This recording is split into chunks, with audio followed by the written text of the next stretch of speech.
diddling diddling diddling diddling diddling ding ding diddly diddly diddle diddly diddly diddle diddly diddly diddle diddly diddly dee ding diddling diddling diddling diddling ding ding ding ding diddling. And then what was the one that was? ding It's called the Mexican Hat Dance, and Nokia's played it. Or have we already done that one? What was that one? I couldn't tell you. Can't remember it. Hello and welcome to the worst idea of all time, episode number 35. Slightly unorthodox introduction for what was a very orthodox watch of the movie. Just Tim and I, middle of the day, lounging about.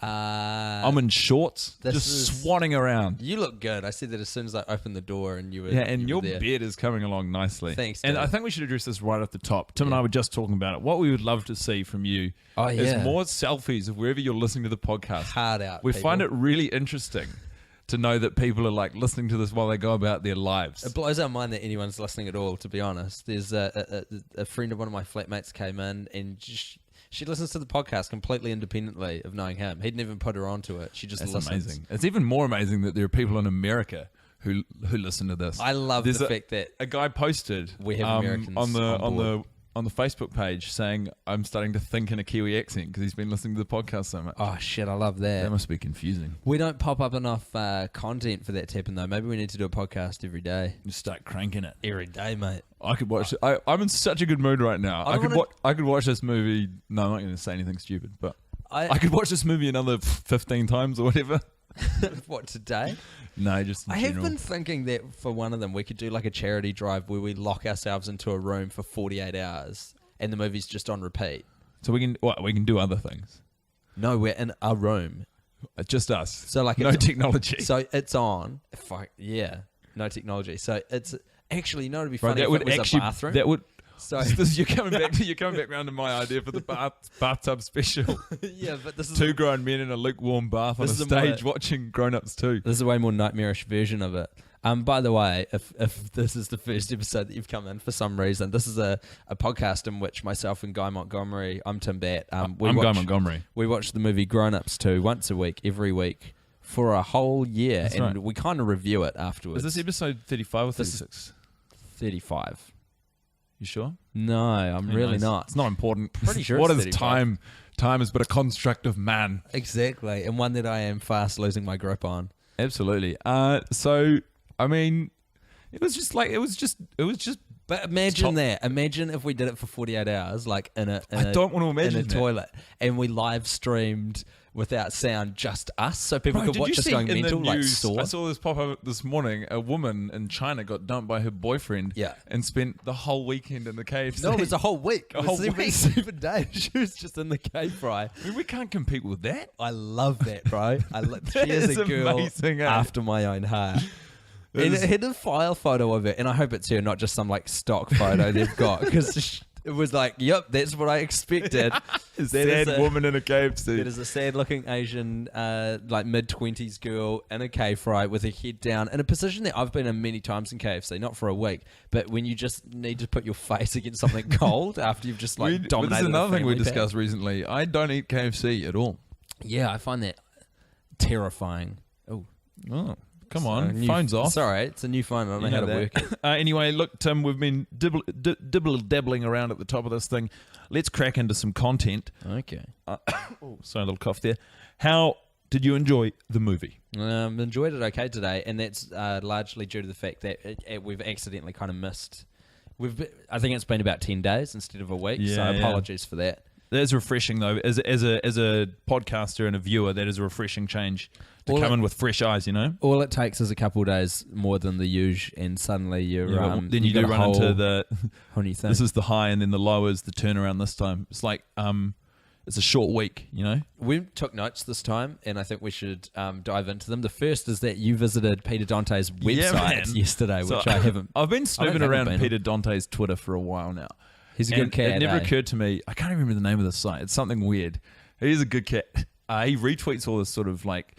he alternates between like retweeting Buddhist proverbs and just heaps of shit about weed. Cool. And I went to his website, and like... It's a sight to behold, man. He's got all these old sketches. I watched this old sketch he did with Nick Swardson called The Fowler. But I think what got me most excited was he's released an album of music, which is available on iTunes. And then also as an add-on, he's released like 6 covers as free downloads on his site. So I downloaded Peter Dante singing Bob Marley's Redemption Song and was just marching around the house folding up my laundry yesterday. While Peter Dante's just going fucking bananas in the background. That's so good. Yeah.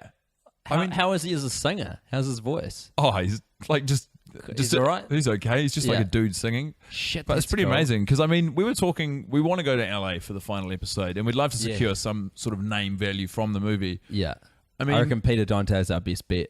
He is. He's. But the thing is, I feel like he's such a positive guy and he's so into his Buddhism by the looks of things. Yeah. That he might look at our project as maybe a touch mean-spirited, although it's not mean-spirited, it's more experimental. It's like, I've often been worried about that, about this whole podcast thing. The angle. Kind you think we're going to be blacklisted from Hollywood? No. You're not going to be allowed to be a walk-on extra in a Happy Madison production? I don't much care about that. But just the fact that it is kind of a slightly negative, niggly thing that's always been in the back of my mind. If you hold anything up to this level of scrutiny, like if you did, like it doesn't matter what you'd watch. Yeah. If someone came and watched you do stand-up comedy 52 times in a row, just as a point of interest, and did a podcast deconstructing it every time. Yeah. Well, that's different, isn't it? Because, I mean, it was just different. Because this thing doesn't change. Yeah. But I was actually getting angry at some of the characters today. How so? Well, like when Selma Hayek was like, is this a present or something? Oh, it's at the start. Yeah, and I was like, it wasn't a present the last 34 times you brought it to you. Why the fuck would it be a present the 35th? I got mad at the party scene when Kyle, the squat aerobics instructor, vomits after Nick Schwarzenegger hooks up with a dog. Yeah. And it's like, why am I getting mad? Because it's in the movie, and the movie doesn't change. Like, me getting mad at it doesn't change. And there's quite a Buddhist lesson there, actually, which is like, what's that great Christian proverb? God give me the strength to accept the things I cannot change. No, fuck, what is it? It's like just God. Something. And the last one is, and the wisdom to know the difference. But it's like basically... but I forget what's in the middle. Change the shit. No, I can't remember the wording. So it's like, change the shit you can, let go of the shit you can't, and hopefully you're smart enough to figure out the difference between the two. I see. It's a good vibe. But I haven't clearly brought that onto heart because I keep getting pissed off at Kyle vomiting. Well, and you don't even know the passage or proverb that you're referencing. Well, that too. But I understand the spirit of it. So what else is on the notepad there? There was a weird sound. If it sounded like I was pissing, I was just drinking water from a really big Very glass. Unprofessional. You wouldn't catch me doing that. Although we've both got little tickles in our throat, so sorry about that. Yeah. Niggly wee ticklies. What's on the... Keith switches position on bus. Continuity. It's a kind of boring that's a continuity error, but I did spot another continuity error in relation to Keithy on the bus. But this boils into something cooler. So the fantasy world. Yes. So if you Something watch called it, the fantasy world. There's a bit where, like, there's a shot where Keithy's on the right side of the bus, and then when it goes back to the shot, he's sitting on the left, and it's weird because he's the only one left on the bus. We've talked about it before. We were talking about this, where he's you know this stuff. So Keithy's still on the bus when they get to school. Obviously, we're assuming that there was a deleted scene they shot. Exactly, we think something got cut, but so now what? I don't know if I do reckon it. Fuck it, I'm going with it. Is that Keithy stays on the bus and hides under one of the seats and witnesses the murder of Nick Swardson, or the attempted murder of him. Yeah, watches the grown-ups just mucking around for a day and thinks to himself, these are not good people. Yeah, and one of them's his dad. So and it's all his best friends. So it's pretty scary. But I reckon Keithy stays on the bus as they go for their joyride. I quite like that. I mean, there were a few. We were trying to create a few alternate realities for the film. The other one was because the first line Adam Sandler tells Selma Hayek to open the window. There's a deer in the house. I don't quite know why he thinks it's going to solve the problem. But he's like, honey, your mother is visiting from Mexico. I need you to go and open the window. So what if Selma Hayek gets up, opens the window, and the deer just runs straight through the bedroom? And that would be the ideal. Like, that would be the best. I guess that's what he's going for. Jumps out of the window and breaks both of its front legs on the lawn, and then the whole movie is just Adam Sandler and his family dealing with this really fucked up deer, which is still alive, but presumably like immobile and in a lot of pain. Do you know what that Adam Sandler movie would be called? What? My Dear Wife. And he has to marry, he falls in love with the deer or something. He has to marry the deer. Yeah, because he like nurses it back to health eventually and like plaster casts it. But honestly, dealing with a full-grown adult deer, this thing is enormous. Yeah. Dealing with that with broken limbs at the front of your yawn in suburban Connecticut would be a fucking trip, dude. That would be too real, bro. Imagine It's not like a good you day. see it jump out and you're like, oh my god, thank god the deer's gone out of the room. Yeah. You hear the crack, you hear the deer's like cry in pain. You're like, oh shit. And you run downstairs, you're confronted by the image of a full-grown, a majestic beast here on God's green earth, just like wincing and screaming. And it would it's go for so flapping. long. It would be flapping its front body, but its legs are broken. So Because it wouldn't bleed out. It wouldn't necessarily have any like lacerations. And I mean, that would lead to arteries bleeding out or anything. Yeah. So it would just be there busted up. And because it's just so the whole big. family. Can you imagine how traumatic that would be for the kids? For his daughter, Becky? My God, Becky, you need to see a therapist after that for years. You never trust your father again. Probably like relationship issues after that. Well, I mean, what could have been, really, isn't it? That's the situation we've walked into there. It'd be an interesting fucking movie, and probably one that I prefer. Hey, there's one thing that we've like talked about a lot, you and I, Guy, while the movie's, and this happens a lot. We talk about something while the movie's playing, but then we kind of forget to get to it in the podcast. And for about 10 weeks now, we've noticed that Lemonsoft claims a victory, which he does not. Oh, yes, of course. So, in the fictional TV show within the movie, which is the soap opera. No, it is actually Eric Days of Our watches. Lives. They got is naming rights to Days of Our Lives. Oh, but it's not okay. the actual actors, obviously, because Right. it's Chris Berman, a sportscaster for ESPN. Go you Broncos. Go Broncos. And in it, I got Demarius Thomas on my fantasy team. He's bloody blitzing it, mate. He pulled in 2 touchdowns the last 2 games. He is single-handedly dragging me back into playoff contention. yeah, all of it. See, this is why we've got such a big American audience. You're following the NFL. You're such a big fan of lacrosse. You know, we'll get to that. We've We'll got get so to much it. to Calm talk down. about. Calm Okay, down. I'm just So anyway, ball of energy. In the movie, Eric Lemonsoft, we're introduced to him. I think the first sequence we see of him is with his mum. He's just exiting, and she says, "Are you going to come back and watch Days of Our Lives later on?" He said, "Of course. We have to find out which twin murdered Ronaldo." Yeah. And then he goes back to the house. Yeah. And we see a snippet from Days of Our Lives. He's watching it with his mother.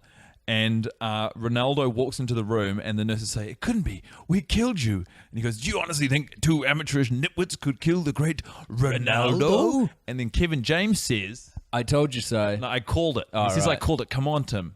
You got to learn these lines, mate. No, she says that. He says, "I told You you." did. So. You called it. Oh, yeah. God. He says, "I told you." You called so. me. Yeah, I did. Anyway, but that's not what he called at all. It isn't. He clearly thought that one of the twins and murdered Ronaldo was Ronaldo. dead, unless at some point in his action-packed morning between joyriding on the bus and going to Kmart, he called his mum and he'd come up with a theory. He'd been ruminating on it. Fuck, that's intense. And he said, Imagine "Mum, that. I don't think Ronaldo got murdered. I think the twins conspired to try and kill him, but he evaded death somehow. And he's doing And he'll a lot of re-emerge stuff. in this episode." And there was even a deleted scene that takes up even more time of him buying a frozen pretzel when he's in Kmart, which is actually kind of a funny scene.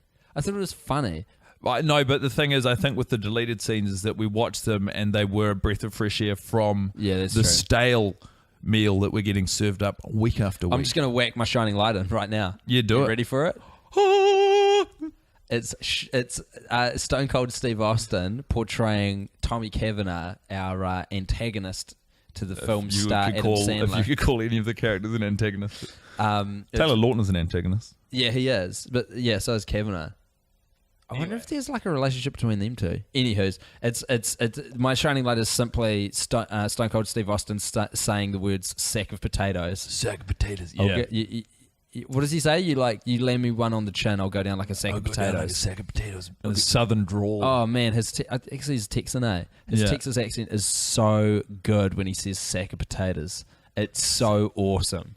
I fucking love it. You do. Have you brought got a that up. shining light this week, Guy?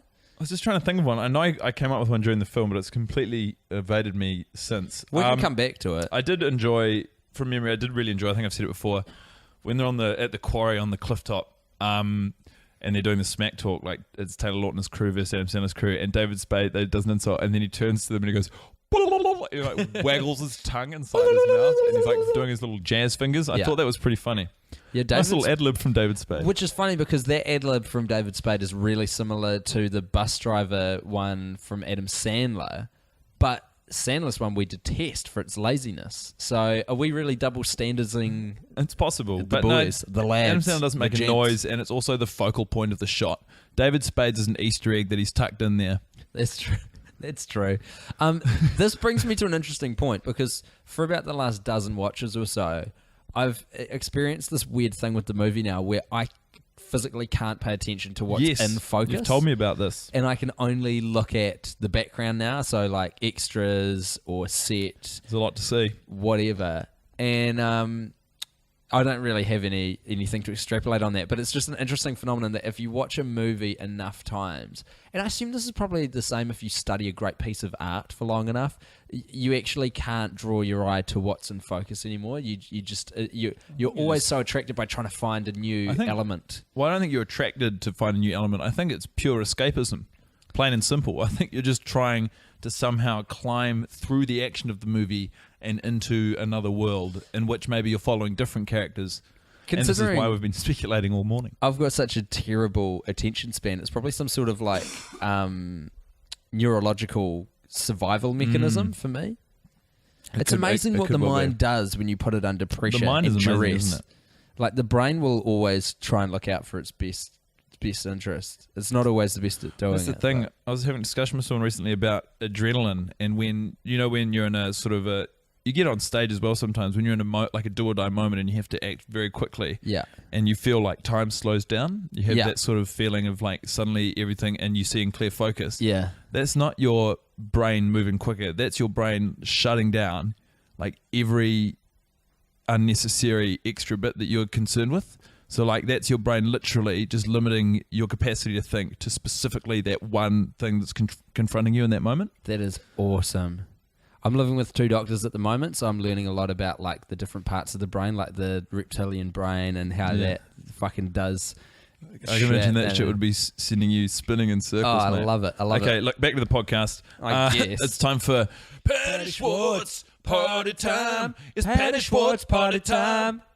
It's party time with Peter Schwartz. Now, Patrick Schwarzenegger does something very funny in the movie today. I assume he's been doing it in the rest of the movies. Not all the movies he's been in. I'm confident. He's another guy who I've actually been sniffing around Patty Schwartz on Twitter. I even chucked him a retweet the other day. Just trying to raise some awareness with Patty Schwartz. Imagine if we sat down and watched the movie with Patty Schwartz, man. Fuck. He's another guy. Now, he's a Christian guy. So he's another guy who I think might look at this as being a mean-spirited project. I'd say so. It wouldn't surprise me if Arnie was a Christian. He's quite a prominent figure in Republican politics, Arnie, so it would go hand in hand. Yeah. Anyway, so... Wait a minute. Is he? Or is he Democrat? Maria Shriver was in the Kennedys. Nah, he must be Democrat. What am I talking about? Fuck, I'm going to Google that later. Who knows? God, it's going to be an exciting afternoon in the world of Timbat. Patrick Schwarzenegger cocks an eyebrow in one of the scenes. Like, it sort of is just... And I believe the reason he did it, because it's not really in place. There's no place for him to cock an eyebrow. It's just because when he applied for the job, and don't get this twisted, he took his CV in and applied for the job. Underneath the heading acting skills, one of them said, can raise eyebrow on demand. And now the director, there was no call for this movement while shooting, but Patrick Schwarzenegger thought, look, I got hired for this job, not on my name, but on the back of my fully sick acting CV. And I'll be damned if I'm not going to squeeze every single skill I have into this film. And accordingly, he cocked his eyebrow. And that is how Patty Schwartz parties. Good on you, guy. I like that reading of his personality, because he still strikes me as a guy who is trying really hard. And they're my favorite people. People who aren't necessarily the most talented, but they're fucking hard workers, you know? Yeah, you got to respect a hard worker. When I was younger, I always thought, it takes, sometimes for me, it took a while. I was always quite lazy because I was naturally like okay enough at things to just get by without actually really putting in the effort. And I always thought that eventually, if you just do that, good things will arrive. What, if you try, or if you just like it's just, opportunity will fall into your lap. God, and I'd look at hard for you. That's terrible. I know. The universe has reinforced the worst elements of your white privilege. No. Well, this is the thing: I got a handle on it, because you're absolutely right. But then I was like, nothing was happening, and I was like, you've got to try all the time, right. And then like it flicked a switch, and suddenly when I used to look at people who tried hard, I'd be like, you should try less hard, and we should hang out. I was like, you got to try hard at everything. It's a little life lesson with Guy Montgomery. I dig that. You gotta Take try, that tangent. You got to try hard. Conan O'Brien does some good. He said a good thing about it. About when trying hard. when he got booted off the Tonight Show with Jay Leno. Yeah. It's like work hard, or maybe it was a bloody graduation speech at Stanford or something. Work hard, be kind to people, and amazing things will happen. That's what Conan O'Brien says. Did he in that speech have a bit about how he talked about like be nice to people because you never know who you'll end up working for or who will be your boss? So. Was that? He did it was insane. I think it was a commencement speech because he did just rattled off a shit ton of jokes and then just flipped it at the end and was like boom and some truth. Yeah, I remember him being in one of those. What are those hats called? The graduation caps with the square boards. It's a hat. They've got a name. It's a university hat. It's definitely got a name. Don't forget your university hat. You're graduating today. Speaking of university, lacrosse. We've never really talked about this, but the college kids, they show up to They show up, and actually in the car as well. One of them's carrying a lacrosse. Yeah. What's the terminology for it? A racket? I'd call it I'd call it a stick. Stick. I mean, I don't know the proper terminology. But you would you do some damage in a fight with a lacrosse stick, by the way. I don't know how they weren't using those more. I mean, it was an out and out fight. We had an exchange student when I went to high school in Wellington, who was from America, and he kind of brought a bit of lacrosse in, and so we got nets and shit with sticks or whatever they're called, and we played a little bit, but just like I think we start off with tennis balls because if you use the full ball and you fuck up, that shit will hurt. But it's quite an amazing game. Is it a hard ball, is it? Yeah, I think so. It's kind of like I think you use a similar one to like a field hockey. You know how... Oh, that is hard. Yeah. It's plastic, but super hard. That seems insane. Yeah, but you got to get distance. That's the thing. If it was any softer, it wouldn't have the weight to carry it. It's a fully sick sport. It looks pretty cool. I've seen it on ESPN. They play it in college and they broadcast the games. I don't know why it doesn't translate to a professional sport because it is like...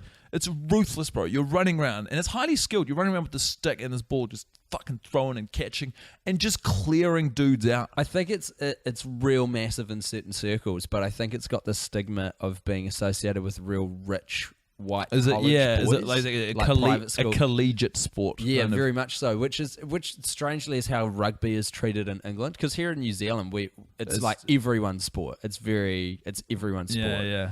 And in England, rugby sure is popular here in New Zealand. We do love it. No one else loves rugby, bro. Just us.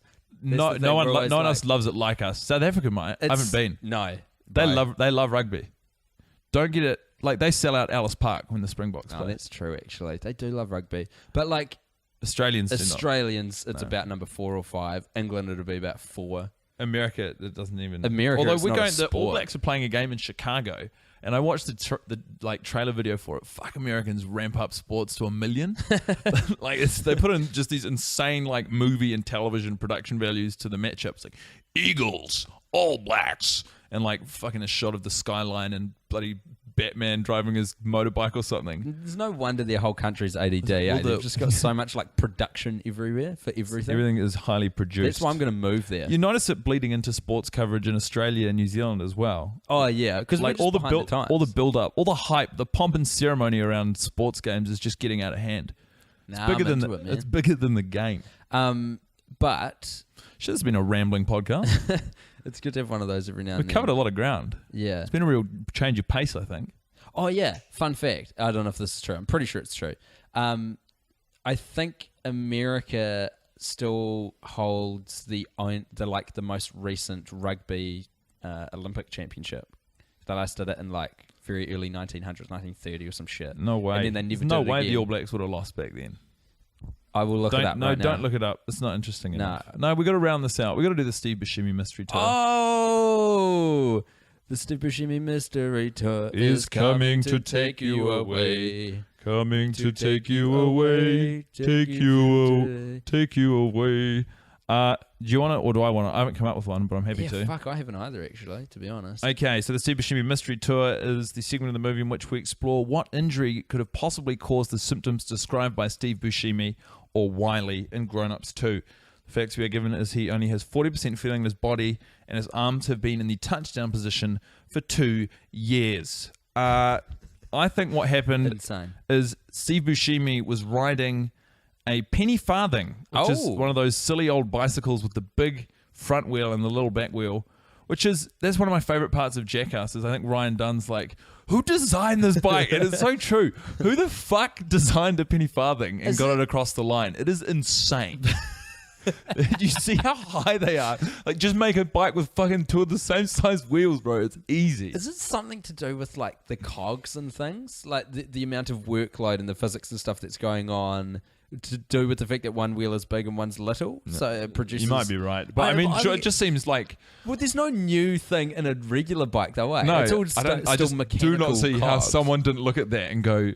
You need to make that front wheel smaller and that back wheel bigger and it'll be perfect. Anyway, so Steve Buscemi was showing off to Chris Rock and the gang on his penny farthing, riding it round, and Adam Sandler was probably going, "What? It's ridiculous." He's probably having the exact same conversation we just had.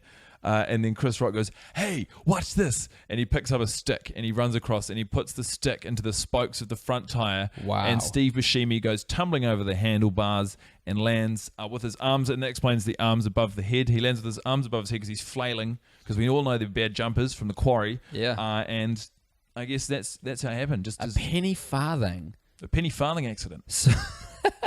Classic. Reeks of Sandler. Do you want to elaborate onto why Wiley was on a penny farthing in the first place at all? Because he left after high school. He used to get bullied by them, but after high school he left and joined the circus. So he picked up a lot of circus skills. Whenever he sees them, he wants to show off. He wanted to show off his circus skills. He's got the look of a carny, especially in this film. I was 6 years off, but otherwise correct. It was 1924 when the last Summer Olympics that the rugby union was in. Doesn't say. It does, but I'm not looking it up again. But the US won gold, and it's never been there again. Have we covered all of our segments? Yeah, man. So. We've got the Shining Lights, the Patty Schwartz Party Time, the Steve Buscemi Mystery Tour. Again, I want to impress upon everyone the opportunity, importance, and our love for you sending in a little selfie of yourself listening to the podcast. Just because I'm bored, man. I want to see your pretty faces. I'm just curious about where and when people are... Like, people might be doing this when they're going grocery shopping. Yeah. I mean... If you can't be bothered do you think anyone's ever made love to the dulcet sound of the worst idea of all time? That's something Matt used to say all the time. He said, Matt, who I used to produce for on a radio show the last couple of years, he would always say, it'd be like, "Good afternoon, wherever you're listening, if you're making love to the partner of your choice." That's so good. I really hope that someone has had sex. But that's more likely because you'd have the radio on in the background. Yeah. Oh, you could have this on in the background and someone... You could have like a little... if you have had sex while listening to the podcast, give us a yell. But we don't need a photo of that. Next week. No, we don't need a photo of that. In fact, I'm going to go so far as to say, don't send us a photo of that. No that. selfies of that, because that's not the angle we're taking with this puppy. It's more out of curiosity, really. Yeah. It is vanity, isn't it? Yeah, I guess the whole thing's a vanity project. Sure is. And it's over for this episode. So thanks for joining us. And if you can't be bothered going to the Facebook page to post your photo up, just flick it on the Twitter. He's Guy_Mont, so GUY_MONT, and I'm Tim_Bat. Shit, mate, you're clogged up. I sound terrible, eh? Yeah, you sound real nasal. Right. Time to bail. Au revoir. Live everybody.